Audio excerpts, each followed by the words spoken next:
Our sense of identity has an enormous impact on how we interact with the world.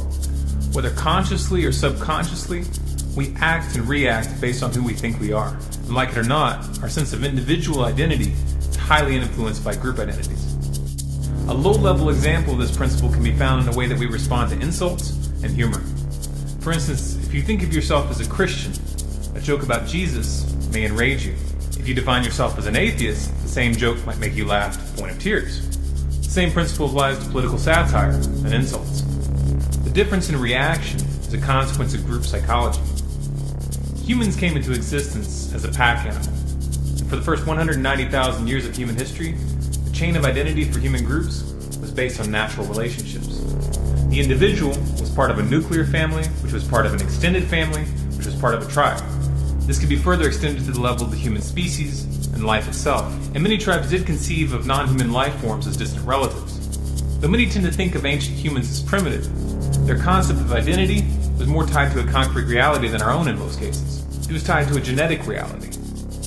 In such societies, the tribe was the outer boundary of group identity and defense for survival purposes. This was an evolutionarily stable configuration, just as the pack is an evolutionarily stable configuration for wolves. However, the beginning of what we often refer to as civilization 10,000 years ago marked a drastic change in the structure of society, and therefore the chain of identity.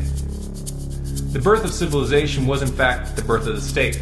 The state replaced the tribe as the outer boundary of group identity, and this had serious psychological consequences. States inherently de-emphasize local community and autonomy. If they didn't, then they would have no position to centralize control. And if you don't have control of a region, then you don't have a state. This leaves humans in modern societies feeling like they're missing something. The tendency of the species to gravitate towards a pack or herd configuration is a deep-seated evolutionary adaptation. It does not disappear just because external circumstances happen to change for a few centuries or even millennia. This principle can be observed in dogs who treat human families who adopt them as their pack and treat the so-called human owner as the alpha male.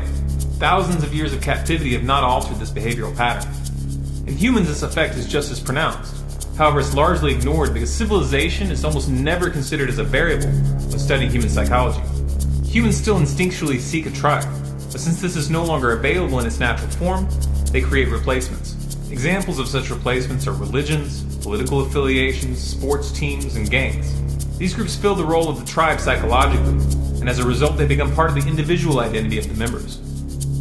The inherent danger in this tendency lies in the fact that many of these artificial groups come with ideological packages, bundles of ideas that members are expected to accept as a whole.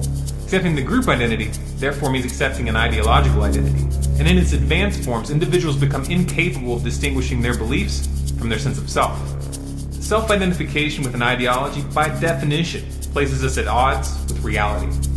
Reality is what it is regardless of our beliefs. But when we are emotionally attached to an idea, reality is viewed as a threat if it contradicts our preconceived notions. Ideological self-identification also makes it very easy to control, since most of these artificial groups are hierarchical in structure and are dominated by a handful of individuals at the top. In sociology, this is referred to as vertical collectivism, and it is in fact the dominant social structure worldwide.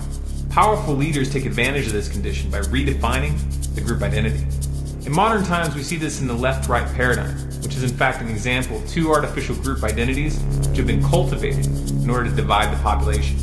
Liberals and conservatives are so thoroughly conditioned into their prepackaged belief systems that they're largely incapable of even communicating with each other on charged topics. As such, unifying politically in the face of a common enemy is out of the question.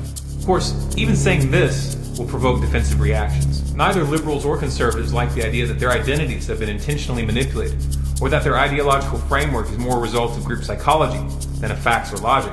But again, reality is what it is, regardless of what we prefer to believe.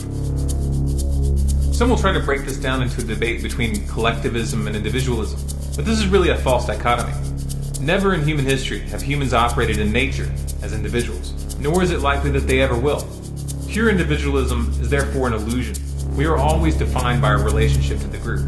The real question is, what is the nature of that group, and what is our relationship to it? If we wish to have an accurate view of reality, it is imperative that we stop tying our individual and group identities to ideologies. The litmus test for our current state in this regard is our tendency to get defensive when confronted with ideas that contradict beliefs that we hold or which are held by groups that we affiliate with. For example, if you consider yourself liberal and are confronted with a fact that contradicts a basic premise of the liberal worldview, how will you respond? If your first response is to defend your pre-existing beliefs, then your mind is not your own. If you'd like more content like this, be sure to subscribe to this channel, Storm Clouds Gathering on YouTube. For updates and bonus content, follow us on Facebook at facebook.com/stormcloudsgathering, on Twitter at Collapse Updates, and of course our website, stormcloudsgathering.com.